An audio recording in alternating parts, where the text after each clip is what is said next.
আজকের ভিডিওটা খুব গুরুত্বপূর্ণ হতে চলেছে। তার কারণ হচ্ছে 11-12 এর কাউন্সিলিং এ একটা প্রবলেম হচ্ছে এবং এই সেম প্রবলেম 9-10ও কিন্তু ভোগ করবে। একদম সেম প্রবলেম কিন্তু 9-10 এর ভাগ্যেও কিন্তু রয়েছে এবং এটা প্রত্যেকবারই হয়, এবার বেশি হচ্ছে। যে কারণে প্রত্যেকে ভিডিওটা দেখুন, এর সলিউশন কি সেটাও জেনে নিন। যদি না জানেন, ইন ফিউচার কিন্তু আপনার প্রবলেম হবে এবং আপনি স্কুলে জয়েন করতে গিয়ে কিন্তু স্কুলে জয়েন করতে পারবেন না। সুতরাং প্রথম থেকে শেষ পর্যন্ত ভিডিওটি স্কিপ না করে ভালো করে দেখুন।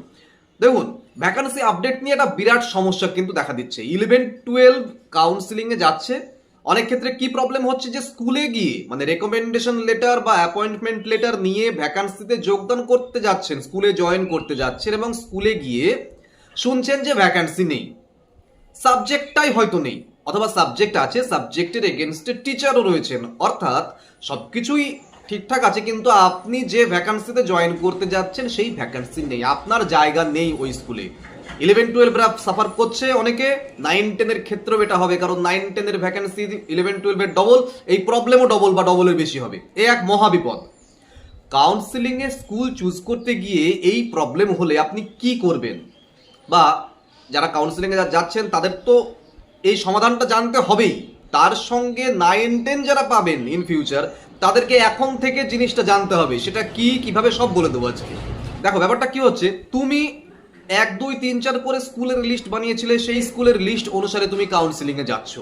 কেউ 1 থেকে 5টা স্কুলের লিস্ট বানায়, কেউ 1 থেকে 10টা, কেউ 1 থেকে 20টা। তার প্রায়োরিটি অনুযায়ী, তার পছন্দ অনুযায়ী সে অনেক স্কুলের নাম বানালো। এবার ধরা যাক আপনি 1 নম্বরটাই পেলেন, খুব ভালো কথা। এবার 1 নম্বর পাওয়ার পরে আপনি যখন স্কুলে জয়েন করতে যাচ্ছেন, গিয়ে দেখছেন যে আপনার ভ্যাকান্সিতে প্রবলেম রয়েছে। এইবার কি হবে? এবার স্কুল তোমাকে পাঠিয়ে দেবে ডিআই অফিসে, কারণ স্কুলের থেকে স্কুল কি করে জয়েন করাবে? স্কুলে তো ভ্যাকান্সি নেই বা সাবজেক্টই নেই, বা সাবজেক্ট থাকলেও তার এগেনস্টে টিচার রয়েছে। মোট কথা আপনার জায়গা নেই, স্কুল আপনাকে কিচ্ছু করতে পারবে না। স্কুল ম্যাক্সিমাম আপনাকে ডিআই অফিসে পাঠিয়ে দেবে। তারপরে কি হবে? ডিআই কিছুদিন আপনাকে ওয়েট করাবে, তারপর একটা স্কুল দেবে আপনাকে ডিআই অফিস। সেটা আপনার বাড়ির কাছে হতে পারে, বাড়ির দূরে হতে পারে, যেটাই হোক না কেন আপনার পছন্দের স্কুল আপনি পেলেন না।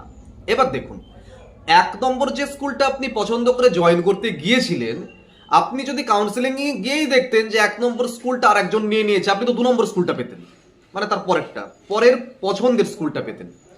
সেটা না পেলে 3 পেতেন, 3 না পেলে 4 পেতেন, 4 না পেলে 5 পেতেন। এইভাবে আপনার পছন্দ অনুযায়ী জিনিস পেতেন। 1-এর না হলে 2, 2 না হলে 3, এইভাবে চলতো। কিন্তু ওই যে আপনি 1 পেলেন না এবং জয়েন করতে গিয়ে এই ঝামেলাটা হলো, এবার কি হবে? ডিআই আপনাকে কিন্তু যেখানে ইচ্ছে পাঠাবে। সুতরাং স্কুল হবে ডিআই এর পছন্দে, আপনার পছন্দে নয়। এটা কিন্তু মস্ত বড় সমস্যা। কারণ এই যে এত ভিডিও দিচ্ছি, কোন স্কুল পছন্দ করবেন, কিভাবে পছন্দ করবেন, অনেক রকমের চিন্তা ভাবনা করে আপনারা যে স্কুল জয়েন করতে যাচ্ছেন, সেক্ষেত্রে কিন্তু আপনি আর আপনার স্কুল পেলেন না।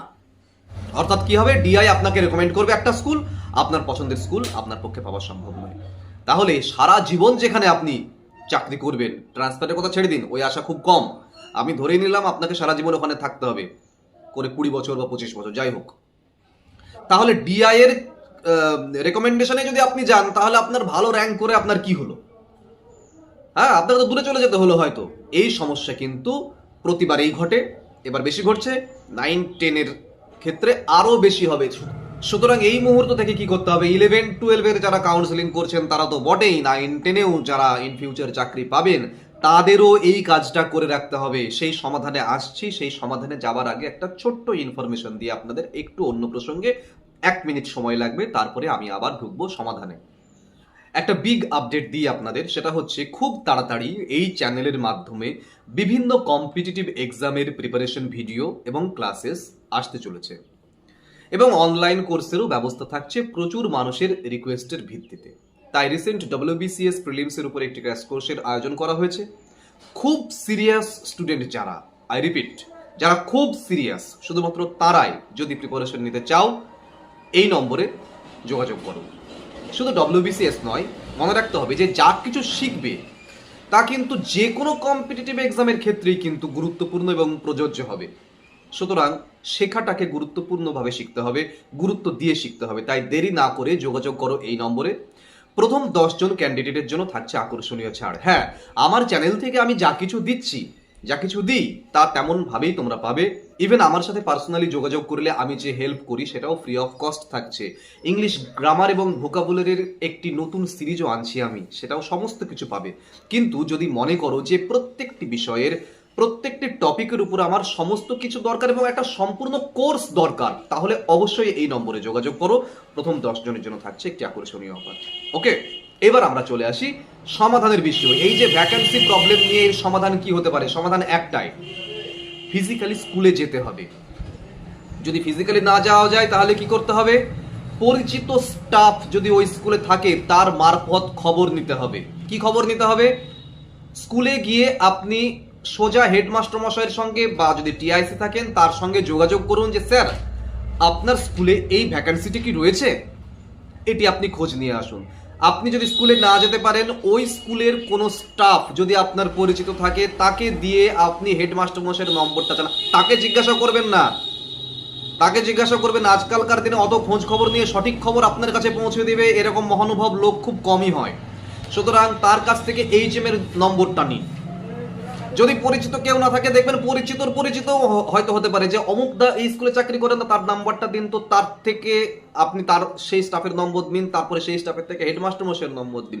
হেডমাস্টার মশাইয়ের সঙ্গেই কথা বলতে হবে আপনাকে এবং জেনে নিতে হবে যে আপনার ওই ভ্যাকেন্সিটা রয়েছে কি নেই।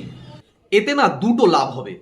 এক তো এটা, এই ভ্যাকেন্সিটা আছে কি নেই সেটা বুঝে যাচ্ছে। দুই হচ্ছে অ্যাটমসফিয়ার, এইচএম কেমন, স্কুলের যাতায়াত ব্যবস্থা কেমন, স্কুলের পরিবেশ কেমন, সব কিছু জানতে পারবে। যত স্কুল সবগুলো পার্সোনালি খোঁজ নিন। এবার দেখুন, আপনি 1 থেকে 5টা স্কুল চুজ করছেন বা 1 থেকে 10টা, আপনার মনে হতেই পারে যে এতগুলো স্কুলে যাবো। হ্যাঁ যাবেন, যেটা আপনার লাইফের ডিজাইন বদলে দিতে পারে। এরকম কোনো জিনিস আপনি যদি না আনতে চান তাহলে এটাকে যেতে হবে। আপনি পার্সোনালি যাবারই চেষ্টা করবেন সবার আগে ওই স্কুলে, যে স্যার আমি পেয়েছি, চাকরি পেয়েছি, আমি আমার কাউন্সিলিং এই ডেট থেকে শুরু হবে, বা আমি ভ্যাকেন্সি লিস্টে এই স্কুলটা দেখতে পাচ্ছি আমার। আপনি শুধু বলুন যে এই ভ্যাকেন্সিটা রয়েছে কি নেই। যদি দেখেন যে নেই, ওই স্কুলকে কেটে দিন আপনার লিস্ট থেকে এবং ওখানে গিয়ে ওই স্কুলের কথা একদম ভুলে যান। আপনার পরবর্তী 1-এর জায়গায় 2 হবে, না হলে 2-এর জায়গায় 3 হবে। এবার বলি 9-10-এ যারা রয়েছে তারা তো এখনো চাকরি পাননি, কিন্তু তাদেরকেও খোঁজ নিতে বলছি। আশেপাশে যে এত স্কুল, আমরা যেখানে বাস করি আমাদের সার্কামস্ট্যান্সেসে যে সমস্ত স্কুল আছে প্রত্যেকটা স্কুলে খোঁজ লাগান যে এই স্কুলে এই সাবজেক্টের ভ্যাকেন্সি আছে। এটা একটু খোঁজ নেবার চেষ্টা করুন এখন থেকে, কারণ যারা কাউন্সেলিং করছে, কাউন্সেলিং চলছে যাদের, বা মানে একদম রিসেন্ট যাদের, তাদের ক্ষেত্রে কি এই মুহূর্তে এই 10খানা স্কুলে গিয়ে বা এইচএম এর নম্বর নিয়ে খোঁজ নেওয়া কিন্তু খুব মুশকিল। এটা কিন্তু অনেক আগে থেকে করা উচিত ছিল। কিন্তু এই প্রবলেমটা যে হচ্ছে, এটাতে সব থেকে বেশি সাবধান হবে আরো 9-10 এর ক্যান্ডিডেট। তারা কিন্তু আশেপাশের স্কুলগুলোতে সমস্ত কিছু খোঁজ নিয়ে রাখুন। 9, 10, 11, 12 দুটোর যে প্যানেল ক্যান্সেল হবে না। অনেকে ভাবছেন যে প্যানেল ক্যান্সেল হয়ে যাবে, আমার পরীক্ষায় হবে না ইত্যাদি অনেক কিছু ভাবছেন। এসব ভাবার দরকার নেই। চাকরি পাবেন, চাকরি পেয়ে এত কিছু খাটাখাটনি করে এমন একটা জায়গায় গিয়ে পড়লেন ওই ডিআই এর রেকমেন্ডেশন নিয়ে, সারা জীবন অতিষ্ঠ হয়ে গেলেন। এই কাজটা করবেন না। ভ্যাকেন্সি আছে কি নেই স্কুলে গিয়ে অথবা হেডমাস্টার মশাইয়ের নম্বরের খোঁজ করে আপনারা যত তাড়াতাড়ি, এখন ফেসবুকের জামানা, ফেসবুকে আপনি এই করুন, ওই স্কুলের কোনো পরিচিত কেউ আছেন নাকি কমেন্ট করুন, এরকম একটা পোস্ট দিন, দেখবেন কমেন্ট করবে, তার থেকে এইচএম এর নম্বরটা নিন। বড় বড় এখন হোয়াটসঅ্যাপ গ্রুপ আছে অনেক কিছু, সেইখানেও আপনারা বন্ধু বান্ধবদের গ্রুপ হোক বা যে গ্রুপ হোক না কেন, সেখানে আপনি এই করুন, লিখুন যে এই স্কুলের এইচএম এর সঙ্গে যদি কারোর যোগাযোগ থাকে বা এইচএম এর নম্বরটা যদি থাকে একটু দিন। সোজাসুজি এইচএম অথবা টিআইসির সঙ্গে কথা বলুন, না হলে কিন্তু ভুগতে হবে।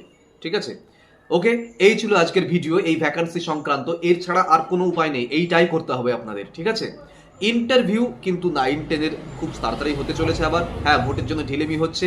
ইন্টারভিউয়ের সমস্ত কিন্তু ক্লাসেস ভিডিওতে দেওয়া রয়েছে আমার চ্যানেলে, সেগুলো সবাই ফলো করুন। যদি মনে করেন যে পিডিএফ কালেক্ট করবেন, ইন্টারভিউয়ের টোটাল পিডিএফ রেডি রয়েছে। ইন্টারভিউয়ের সেই পিডিএফ কালেক্ট করে আপনারা খুব সুন্দর করে পড়াশোনা করতে পারবেন এবং আমার ভিডিও তো আছেই, শুনে শুনে মনে রাখতে পারলে তো সব থেকে ভালো। তাও যদি মনে হয় যে আপনার পিডিএফ আকারে স্ক্রিপ্টেড ভার্সন দরকার, এই নম্বর থেকে পেয়ে যাবেন। সেইগুলো সমস্ত কিছু প্রিপারেশন নিন। ঠিক আছে, ভালো থাকুন, দেখা হচ্ছে পরের ভিডিওতে খুব তাড়াতাড়ি।